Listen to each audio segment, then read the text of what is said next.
I've got some bad news. Fork seals are not the same. So it never is a straightforward process, you know. So now I've got to go and get a big enough wrench to undo that. So I'm just gonna get in touch with the seller and see if we can sort something out. I thought it was gonna be sufficient, but apparently it's not. Now I'm trying to take off the forks. The problem is these are a 38mm socket. My biggest one, of course, is a 36. But in the meantime, to take off the forks, basically you need to loosen this bolt, and obviously before taking the whole thing out you need to loosen these, otherwise you're doomed. So first thing you should do is loosen these up.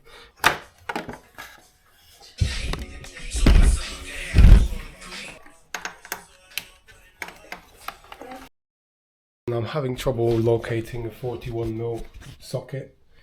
Just went to Halfords for these and I couldn't find one. So I'll probably have to get one off Amazon.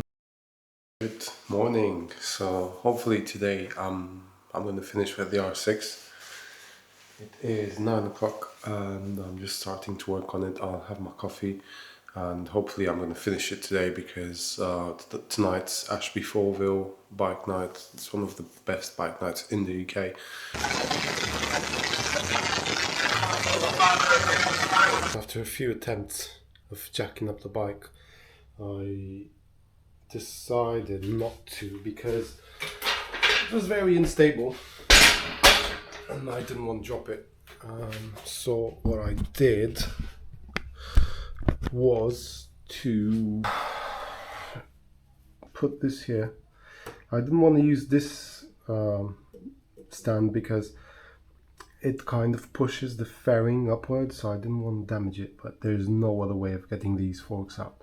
So I had to put back the wheel in order to get it down from this jack stand. So now that it's suspended, I'll probably be able to take off the forks. I had to put back the front wheel in order to change the front wheel stand, and notice how I have to use the hammer again to get off the wheel axle.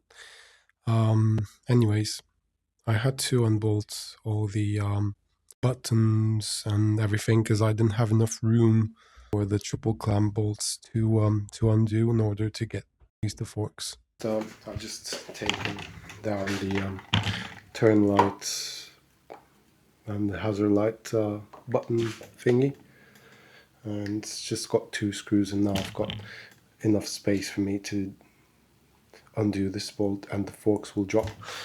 But before I do that, I need to write down the settings for the compression, the rebound and everything else, so I make sure when I put back the forks after I change the seals and the bushes, they're the same as they used to be before taking them apart. I'm going to do the preload and I'm going to count the turns, and we'll zero it out basically, and once we do that with the compression and the rebound as well, then we can take out the forks.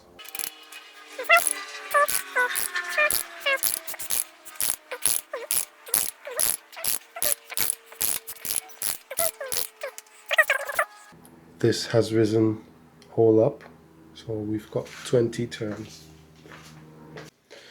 Now we're going to do the rebound and we're going to turn left.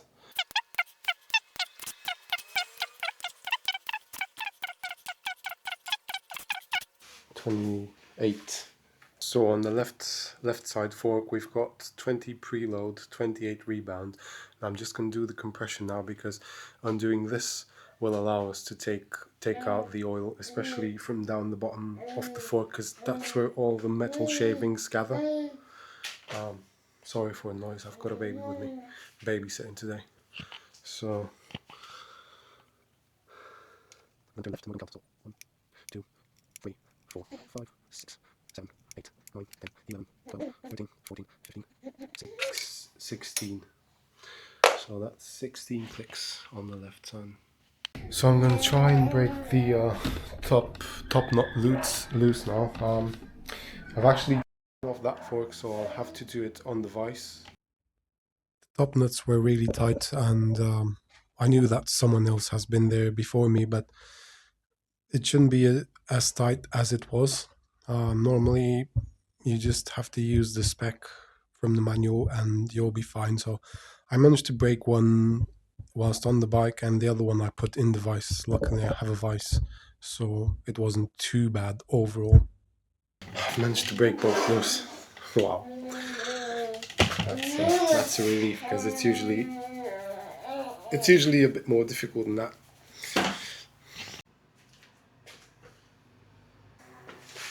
Forgot to undo one bolt, so I've done that now. It should come out.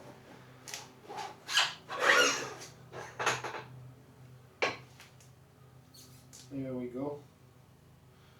So I can see they've been taken out on previous occasions, and you can see this one was the one that was leaking a bit worse than the other one.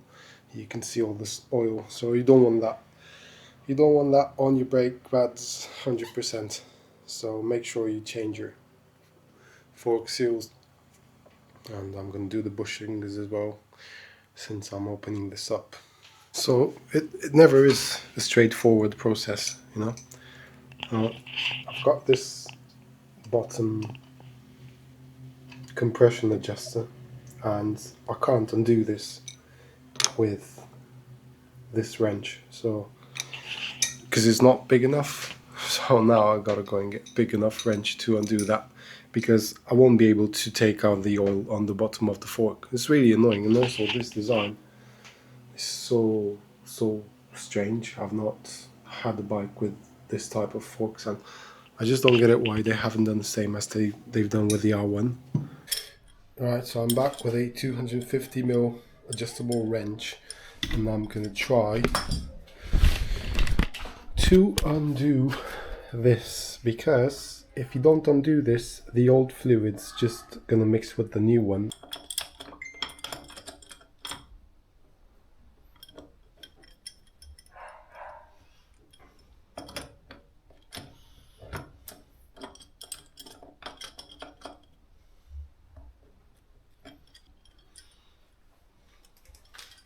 Alright, so now I'm gonna undo this and drain the oil from the top, and then I'm gonna do it from the bottom from the bottom of the fork as well. On a scale from 1 to 10 for difficulty, I think this is a 6 or a 7. If you don't have the right tools, it's probably a 12. But if you have the right tools, it's kind of a 7. You really want to make sure you write down the settings for the compression, preload, and rebound, because if you don't get them right, when you get everything back together, the bike will just not handle right, and you will have to take it to a suspension specialist. So my advice to you is get the right tools if you tackle this job. Secure the spring in the spring compression tool. We can put it back in the vise and basically compress the spring so it exposes the nut on top of here. I'll show you. So this is our little setup. Using the spring compression tool, you basically compress the suspension and the spring in order to expose the nut that holds everything else together. And without a compression tool, well, you can do it with improvisations, but I wouldn't really recommend it.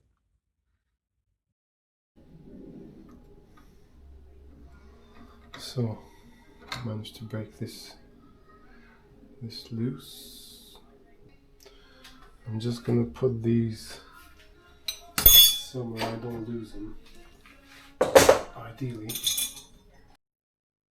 Once I compressed the spring and exposed the nut and broken it loose, I adjusted the compression tool to standard, so I can take everything out.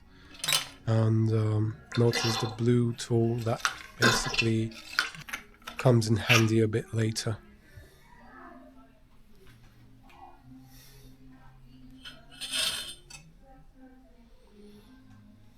So the spring goes with the slightly larger size on the bottom of the fork.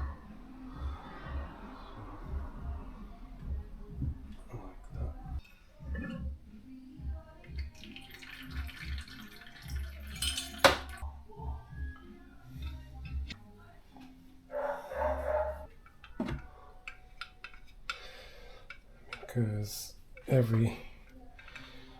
all that crap gathers at the bottom, as I see. There we go.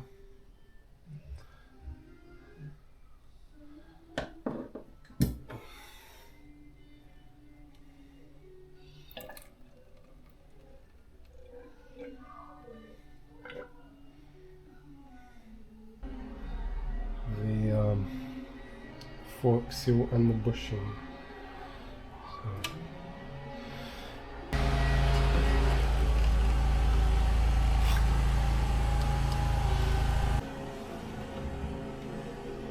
So that is our dust seal,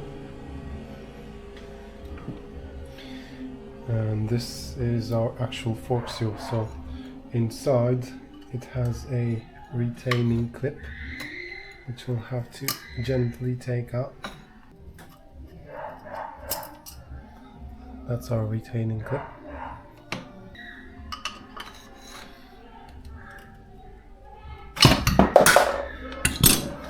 And that is our fork seal. I've got some bad news. I was just checking the bushings that I received versus the ones I've got in the R6, and it seems like they've sent me the wrong bushings. The fork seals look okay, they are the same dimension, but the bushings are the wrong ones. It's really frustrating. They send me really big, thick ones, and I don't need those. I need the smaller, thinner ones.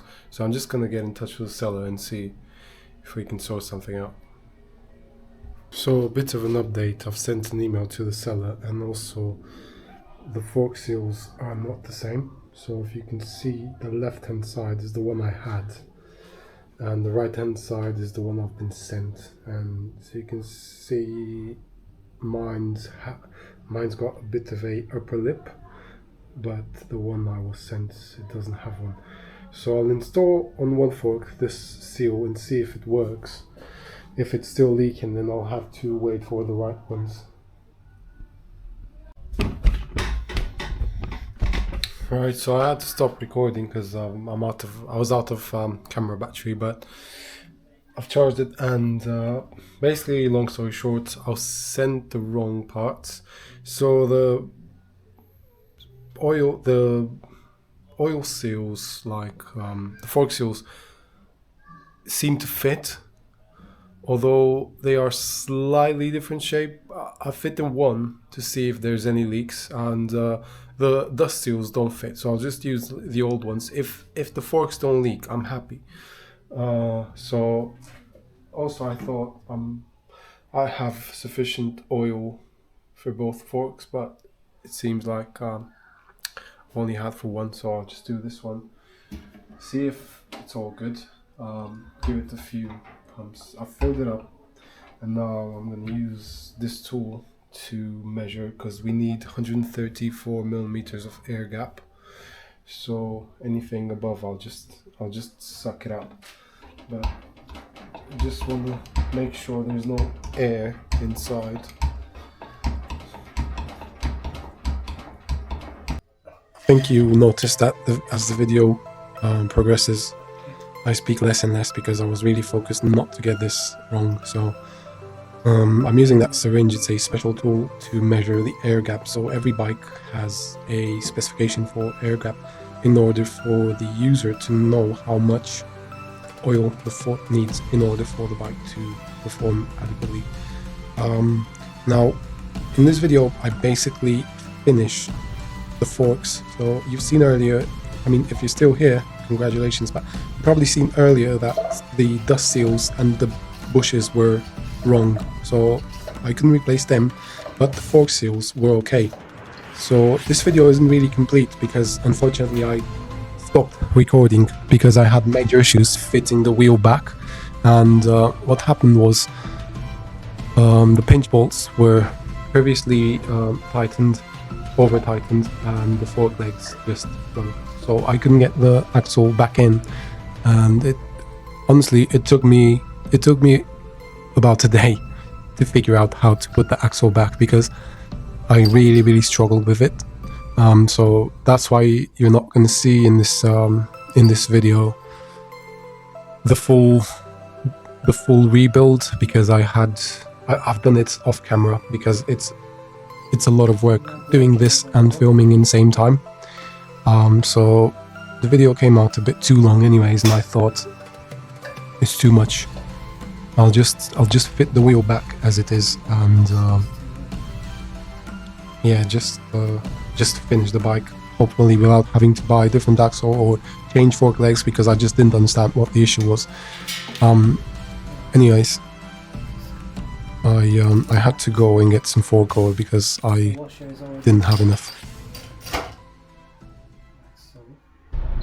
So I'm just going to Halfords to get some fork oil because I'm out of it. I thought it was going to be sufficient, but apparently it's not. So I've done one fork and no leaks so far. That's good. Yeah, I'll do the second one and hopefully I'm done for the day. So Halfords only has Castrol fork oil, so I had to buy two, and unfortunately I'll have to take apart the forks that I've just assembled, because they both need the same oil. It's just not my lucky day, is it? And I really had a lot of bad luck with this rebuild, because I was expecting it to be a one-day job, and it never is a one-day job. It's more like a 5-day job. But in that day I was sent the wrong parts, so the wrong bushings, the wrong dust seals. I had to go to Halfords several times a day. I had to rebuild the fork twice because of the oil. But I think this is just the reality of rebuilding things on your own in your garage, because when you have some help it's a lot easier, but when you're on your own you just get exhausted by some of these issues that for some other people might seem like nothing. Anyways, if you like my video, make sure you subscribe to support me to create more. See you next time.